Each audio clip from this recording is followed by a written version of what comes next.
Hello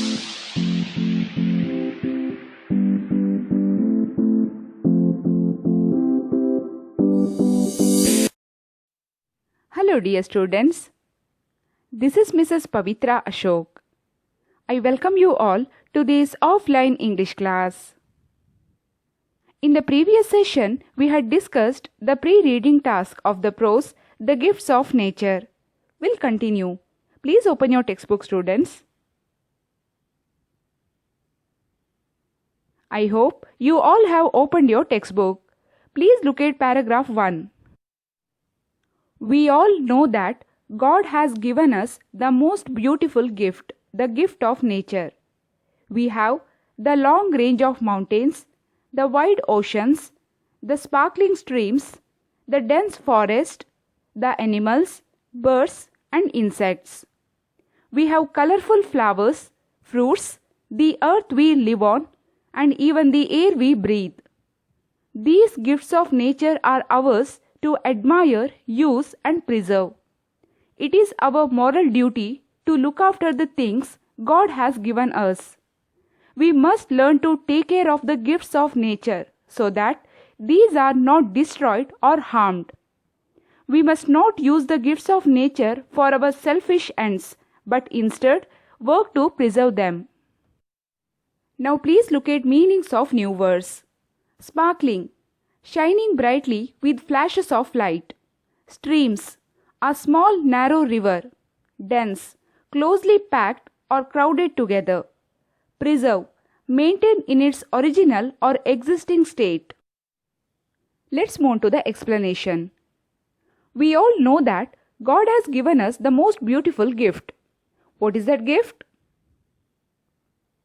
Yes, the gift of nature. We have the long range of mountains, the wide oceans, the sparkling streams, the dense forest, the animals, birds and insects. We also have colorful flowers, fruits, the earth we live on, and even the air we breathe. These gifts of nature are ours to admire, use and preserve. Admire means regard with respect. So, it is our moral duty to look after the things God has given us. We should love our nature. We should respect the gifts of nature which is given by God. We should not destroy or harm it. We must not use the gifts of nature for our selfish ends, but instead, we have to work to preserve them. Now please look at second paragraph. 100 years ago, there were many more animals than there are today. But over the years, hunters have killed them for sport or food in large numbers. It is feared that some species may soon become extinct. Today, these varieties of animals like tigers, lions and some rare species are on the verge of extinction. If we do not take care of these rare animals, there will soon be none left except in pictures. We must not kill animals and birds for sport. We should also preserve the forest so that the wild animals can thrive and multiply. Here extinct means not existing. 100 years ago, there were many more animals on the earth. Then what happened? Over the years, hunters have killed them for sport or food in large numbers. So now, it is feared that some species may soon become extinct. Tigers, lions, and some rare species are on the verge of extinction. And it's really very sad. Students, I am going to show you some species which are on the verge of extinction. I know it's not familiar to you.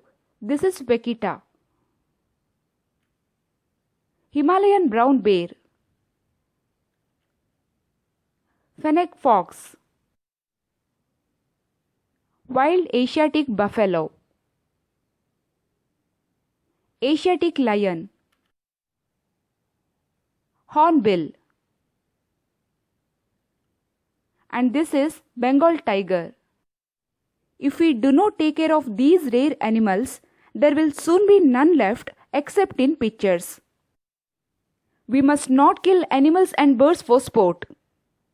How can animals thrive and multiply? Exactly, by preserving the forest.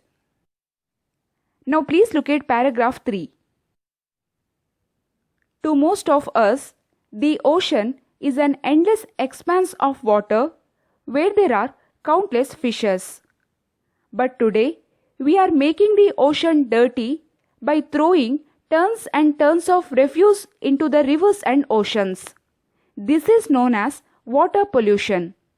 Huge ships sometimes sink in bad weather and oil spreads over the surface of the ocean, thus preventing fishes and water creatures from breathing. We have to be careful if we wish to preserve the waters for the fishes and sea creatures. Here, prevent means to stop something from happening. The ocean is an endless expanse of water, and we know that there are countless fishes in the ocean.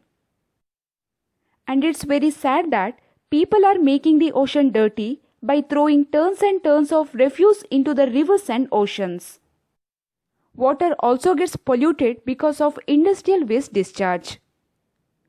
Huge ships sometimes sink in bad weather and oil spreads over the surface of the ocean, thus preventing fishes and water creatures from breathing.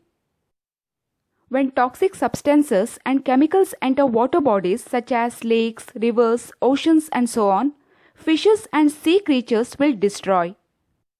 So, if we want to save the fishes and sea creatures, we must preserve the waters. Dear students, in this session, we have understood the first part of the prose, The Gifts of Nature. Let me ask you a few questions to know how much you have understood. Your first question is, what is our moral duty? Yes, it is our moral duty to look after the things God has given us. Your second question is, what is the meaning of the word dense? The meaning of the word dense is closely packed or crowded together. Students, I will continue the second part of the prose in the next session. Now, I am going to end up this session. Bye for now. Thank you. Have a great day.